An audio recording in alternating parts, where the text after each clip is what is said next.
जय श्री कृष्णा, राधे राधे। आज की कथा में आप सभी भक्तों का हार्दिक स्वागत है। भगवान श्री कृष्ण आपकी समस्त मनोकामनाओं को पूर्ण करें। आज है 24 मई 2026। आज दिन है रविवार और आज आप सुनेंगे अधिक मास की कथा का 8वां अध्याय। इससे पहले के सभी अध्याय सुनने के लिए आप सभी भक्तों का बहुत बहुत आभार। और अब भगवान श्री कृष्ण का ध्यान करके आज की पावन कथा का प्रारंभ करते हैं। भीष्म जी ने पूछा, हे ब्राह्मण, सुना जाता है कि पूर्व काल में बहुत से राजा इस पृथ्वी का उपभोग कर चुके हैं। पृथ्वी के संबंध से ही राजाओं को पार्थिव या फिर पृथ्वीपति कहते हैं, परंतु इस भूमि की जो पृथ्वी संज्ञा है वह किसके संबंध से हुई है और भूमि को यह पारिभाषिक संज्ञा किस लिए दी गई अथवा उसका गौ नाम भी क्यों पड़ा, यह मुझे बताइए। तब पुलस्त्य जी ने कहा कि हे भीष्म जी, स्वयंभू मनु के वंश में एक अंग नाम के प्रजापति थे। उन्होंने मृत्यु की कन्या सुनीता के साथ विवाह किया था। सुनीता का मुख बड़ा कुरूप था। उससे वेन नामक पुत्र हुआ जो कि सदा अधर्म में ही लगा रहता था। वह लोगों की बुराई करता और पराई स्त्रियों को हड़प लेता था। एक दिन महर्षियों ने उसकी भलाई और जगत के उपकार के लिए उसे बहुत कुछ समझाया बुझाया, परंतु उसका अंतःकरण अशुद्ध होने के कारण उसने उनकी बात नहीं मानी और प्रजा को अभयदान नहीं दिया। तब ऋषियों ने श्राप देकर उसे मार डाला। फिर अराजकता के भय से पीड़ित होकर पाप रहित ब्राह्मणों ने वेन के शरीर का बलपूर्वक मंथन किया। अब मंथन करने पर उसके शरीर से पहले तो म्लेच्छ जातियां उत्पन्न हुईं, जिनका रंग काले अंजन के समान था। तत्पश्चात उसके दाहिने हाथ से एक दिव्य तेजोमय शरीरधारी धर्मात्मा पुरुष का प्रादुर्भाव हुआ, जो धनुष, बाण और गदा धारण किए हुए थे तथा रत्नमय कवच एवं अंगदादि आभूषणों से विभूषित थे। वे पृथु नाम से प्रसिद्ध हुए। उनके रूप में साक्षात भगवान श्रीहरि विष्णु अवतीर्ण हुए थे। ब्राह्मणों ने उन्हें राज्य पर अभिषिक्त किया। राजा होने पर उन्होंने देखा कि इस भूतल से धर्म तो उठ ही गया है, न कहीं स्वाध्याय होता है, न वसटकार अर्थात यज्ञ इत्यादि। तब वे क्रोध करके अपने बाणों से पृथ्वी को विदीर्ण कर डालने के लिए उद्यत हो गए। अब यह देखकर पृथ्वी गौ का रूप धारण करके भाग खड़ी हुई। उसे भागते देखकर पृथु ने भी उसका पीछा किया। तब वह एक स्थान पर खड़ी होकर बोली, हे राजन, मेरे लिए क्या आज्ञा होती है। पृथु ने कहा, हे सुव्रते, इस संपूर्ण चराचर जगत के लिए जो अभीष्ट वस्तु है उसे शीघ्र प्रस्तुत करो। पृथ्वी ने बहुत अच्छा कहकर स्वीकृति दे दी। तब राजा ने स्वयंभू मनु को बछड़ा बनाकर अपने हाथ में पृथ्वी का दूध दूहा और वही दूध अन्न हुआ, जिससे कि सारी प्रजा जीवन धारण करती है। तत्पश्चात ऋषियों ने भी भूमि रूपिणी गौ का दोहन किया। उस समय चंद्रमा ही बछड़ा बने थे और दूहने वाले थे वनस्पति। दुग्ध का पात्र था वेद और तपस्या ही दूध थी। फिर देवताओं ने भी वसुधा को दूहा और उस समय मित्र देवता दोग्धा हुए, इंद्र बछड़ा बने तथा ओज और बल ही दूध के रूप में प्रकट हुआ।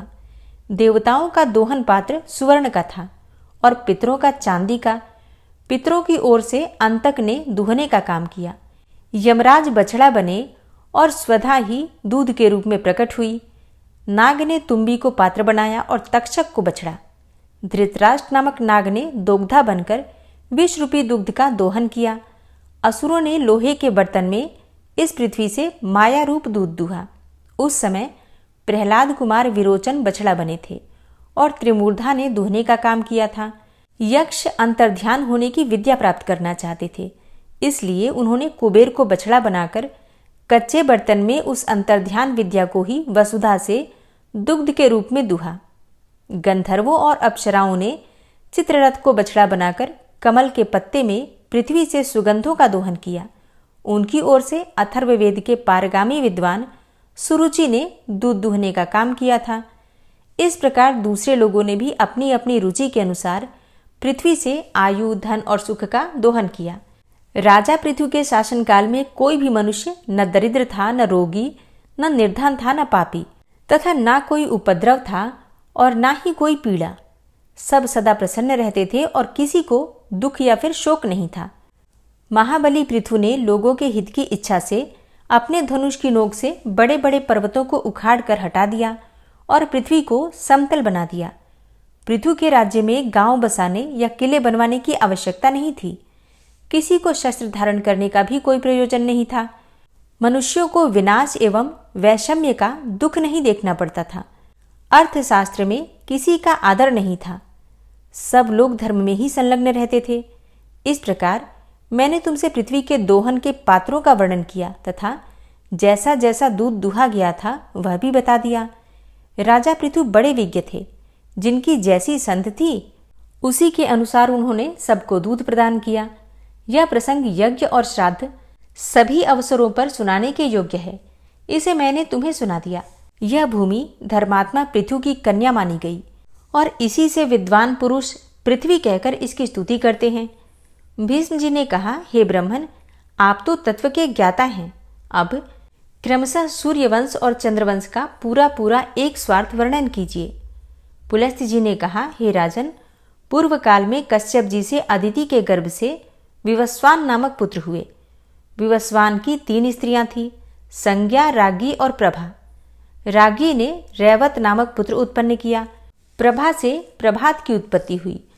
संज्ञा, जो कि विश्वकर्मा की पुत्री थी, उसने वैवस्वत मनु को जन्म दिया और कुछ काल के पश्चात संज्ञा के गर्भ से यम और यमुना नामक 2 जुड़वी संतानें पैदा हुईं। तदनंतर वह विवस्वान अर्थात सूर्य के तेजोमय स्वरूप को न सह सकी, अतः उसने अपने शरीर से अपने ही समान रूप वाली एक नारी को प्रकट किया। उसका नाम छाया हुआ। छाया सामने खड़ी होकर बोली, हे देवी, मेरे लिए क्या आज्ञा है? संज्ञा ने कहा, छाया, तुम मेरे स्वामी की सेवा करो, साथ ही मेरे बच्चों का भी माता की भांति स्नेहपूर्वक पालन करना। तथास्तु कहकर छाया भगवान सूर्य के पास गई। अब वह उनसे अपनी कामना पूर्ण करना चाहती थी। सूर्य ने भी यह समझकर कि यह उत्तम व्रत का पालन करने वाली संज्ञा ही है, बड़े आदर के साथ उसकी कामना की। छाया ने सूर्य से सावर्ण मनु को जन्म दिया। उनका वर्ण भी वैवस्वत मनु के समान होने के कारण उनका नाम सावर्ण मनु पड़ गया। तत्पश्चात भगवान भास्कर ने छाया के गर्भ से क्रमशः शनैश्चर नामक पुत्र तथा तपति और विष्टि नाम की कन्याओं को जन्म दिया। एक समय महायशस्वी यमराज वैराग्य के कारण पुष्कर तीर्थ में गए और वहां फल, फैन एवं वायु का आहार करते हुए कठोर तपस्या करने लगे। उन्होंने 100 वर्षों तक तपस्या के द्वारा ब्रह्मा जी की आराधना की। फिर उनके तप के प्रभाव से देवेश्वर ब्रह्मा जी संतुष्ट हो गए और तब यमराज ने उनसे लोकपाल का पद, अक्षय पितृलोक का राज्य तथा धर्माधर्म में जगत की देख रेख का अधिकार मांगा। इस प्रकार उन्हें ब्रह्मा जी से लोकपाल की पदवी प्राप्त हुई। साथ ही उन्हें पितृलोक का राज्य और धर्माधर्म के निर्णय का अधिकार भी मिल गया। छाया के पुत्र शनैश्चर भी अपने तप के प्रभाव से ग्रहों की समानता को प्राप्त हुए। यमुना और तप्ती, ये दोनों सूर्य कन्याएं नदी हो गईं। विष्टि का स्वरूप बड़ा भयंकर था। वह काल रूप से स्थित हुई और वैवस्वत मनु के 10 महाबली पुत्र हुए। उन सब में इल ज्येष्ठ थे। शेष पुत्रों के नाम इस प्रकार हैं: इक्ष्वाकु, कुशनाभ, अरिष्ट, धृष्ट, नरिष्यंत, करुष, महाबली शर्याति, पृषद तथा नाभाग। ये सभी दिव्य मनुष्य थे। राजा मनु अपने ज्येष्ठ और धर्मात्मा पुत्र इल को राज्य पर अभिषिक्त करके स्वयं पुष्कर के तपोवन में तपस्या करने के लिए चले गए। तदनंतर उनकी तपस्या को सफल करने के लिए वरदाता ब्रह्मा जी आए और बोले, हे मनो, तुम्हारा कल्याण हो, तुम अपनी इच्छा के अनुसार वर मांगो। मनु ने कहा, हे स्वामिन, आपकी कृपा से पृथ्वी के संपूर्ण राजा धर्मपारायण, ऐश्वर्यशाली तथा मेरे अधीन हो। तथास्तु कहकर देवेश्वर ब्रह्मा जी वहीं अंतर्ध्यान हो गए। तदनंतर मनु अपनी राजधानी में आकर पूर्ववत रहने लगे। इसके बाद राजा इल अर्थ सिद्धि के लिए इस भूमंडल पर विचरने लगे। वे संपूर्ण द्वीपों में घूम घूमकर वहां के राजाओं को अपने वश में करते थे। एक दिन प्रतापी इल रथ में बैठकर भगवान शंकर के महान उपवन में गए, जो कल्प वृक्ष की लताओं से व्याप्त था एवं शरवण के नाम से प्रसिद्ध था। उसमें देवाधिदेव चंद्रार्ध शेखर भगवान शिव पार्वती जी के साथ क्रीड़ा करते हैं। पूर्व काल में महादेव जी ने उमा के साथ शरवण के भीतर प्रतिज्ञा पूर्वक यह बात कही थी कि पुरुष नामधारी जो कोई भी जीव हमारे वन में आ जाएगा, वह इस 10 योजन के घेरे में पैर रखते ही स्त्री रूप हो जाएगा।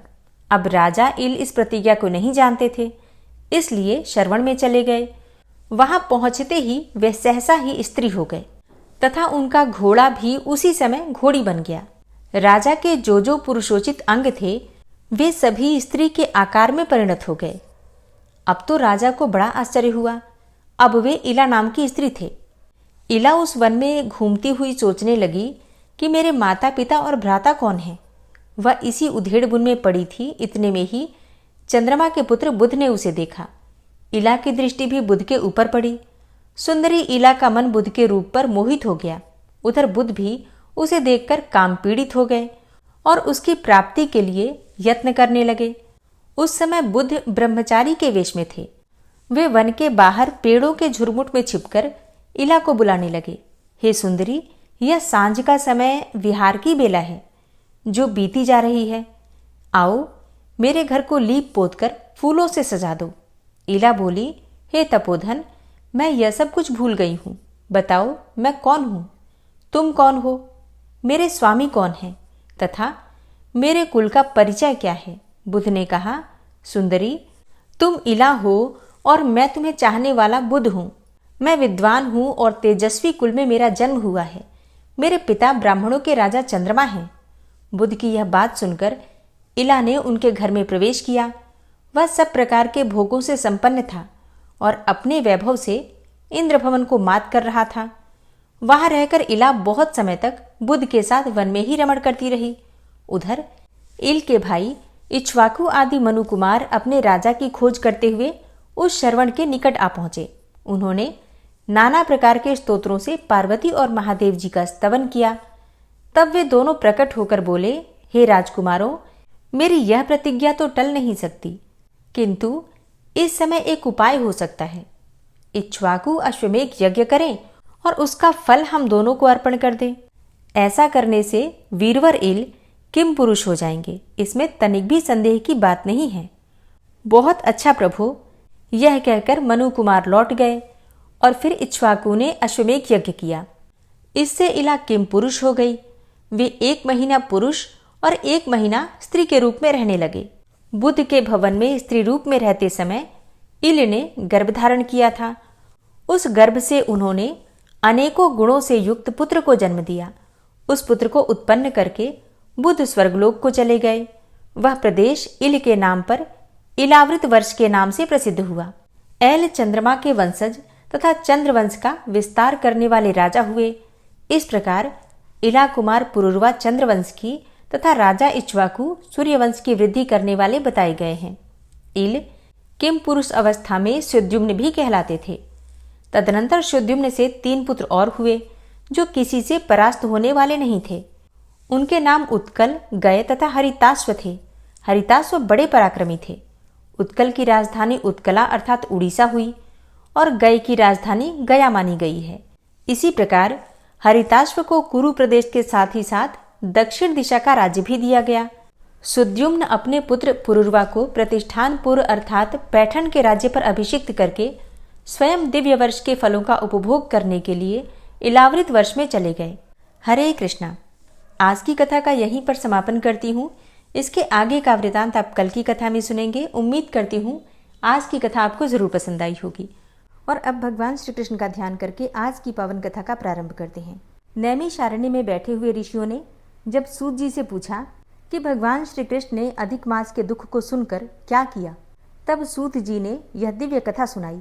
सूत जी बोले, हे मुनियों, यही प्रश्न नारद जी ने भी भगवान नारायण से किया था और अब मैं वही उत्तर आपको सुनाता हूँ। भगवान नारायण बोले, हे नारद, जब भगवान श्री विष्णु ने अधिक मास की पीड़ा भगवान श्री कृष्ण के सामने रखी, तब गोलोकनाथ श्री कृष्ण ने अत्यंत करुणा और प्रसन्नता से कहा, हे विष्णु, तुमने बहुत अच्छा किया जो इस मलमास को यहाँ ले आए। अब इसका उद्धार निश्चित है। भगवान श्री कृष्ण ने आगे कहा, जिसे तुमने स्वीकार किया है उसे मैंने भी स्वीकार किया और आज से मैं इसे अपने समान महान बना देता हूँ।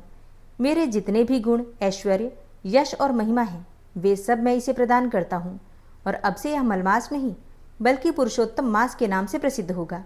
उन्होंने घोषणा की कि आज से मैं स्वयं इसका स्वामी हूँ और यह सभी महीनों में श्रेष्ठ और पूजनीय होगा। जो भी श्रद्धा से इस मास में व्रत, जप, दान और पूजा करेगा उसके सभी दुख, पाप और दरिद्रता नष्ट हो जाएंगे। भगवान ने आगे इसकी महिमा बताते हुए कहा कि अन्य मासों में जो किए गए पुण्य होते हैं वो सीमित फल देते हैं, परंतु पुरुषोत्तम मास में किया गया एक छोटा सा भी पुण्य करोड़ों गुना फल देता है।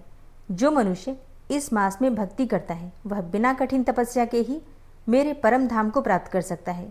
उन्होंने ये भी कहा कि जो लोग इस मास का अनादर करते हैं, धर्म कर्म नहीं करते हैं, स्नान, दान और जप से दूर रहते हैं, वे दुर्भाग्यशाली होते हैं और उन्हें जीवन में दुख ही मिलता है।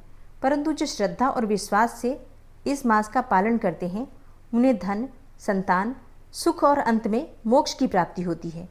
भगवान श्री कृष्ण ने विशेष रूप से कहा कि मेरे इस पुरुषोत्तम मास के भक्त मुझे अत्यंत प्रिय हैं। उनके छोटे से प्रयास पर भी मैं प्रसन्न हो जाता हूँ और उनकी मनोकामनाएं शीघ्र पूरी करता हूँ और उनके दोषों को भी मैं नहीं देखता। उन्होंने आगे निर्देश दिया कि जब भी यह पुरुषोत्तम मास आए तब सभी को अपनी शक्ति के अनुसार स्नान, पूजा, जप और दान अवश्य करना चाहिए। यही सबसे श्रेष्ठ साधन है और यही जीवन को सफल बनाने का सरल मार्ग है। अंत में भगवान श्री कृष्ण ने विष्णु भगवान से कहा, अब आप इस पुरुषोत्तम मास को साथ लेकर वैकुंठ जाओ और इसे जगत में स्थापित करो ताकि सभी लोग इसका पालन करें और इसका लाभ प्राप्त करें। भगवान श्री कृष्ण के ये वचन सुनकर भगवान विष्णु अत्यंत प्रसन्न हुए। उन्होंने श्री कृष्ण को प्रणाम किया और अधिक मास, जो कि अब पुरुषोत्तम मास बन चुका था, उसे साथ लेकर गरुड़ पर सवार होकर वैकुंठ लौट गए। हरे कृष्णा। आज की कथा का यहीं पर समापन करती हूँ। इसके आगे का वृतांत आप सुनेंगे कल की कथा में। कथा अच्छी लगी हो तो वीडियो को लाइक कीजिए, शेयर कीजिए और चैनल पर पहली बार आए हैं तो सब्सक्राइब करके बेल आइकन को जरूर प्रेस कर लीजिए ताकि आने वाली सभी वीडियोस की नोटिफिकेशन आपको सही समय पर प्राप्त हो। मिलती हूँ मैं आपसे अगली वीडियो में, तब तक के लिए जय श्री राधे।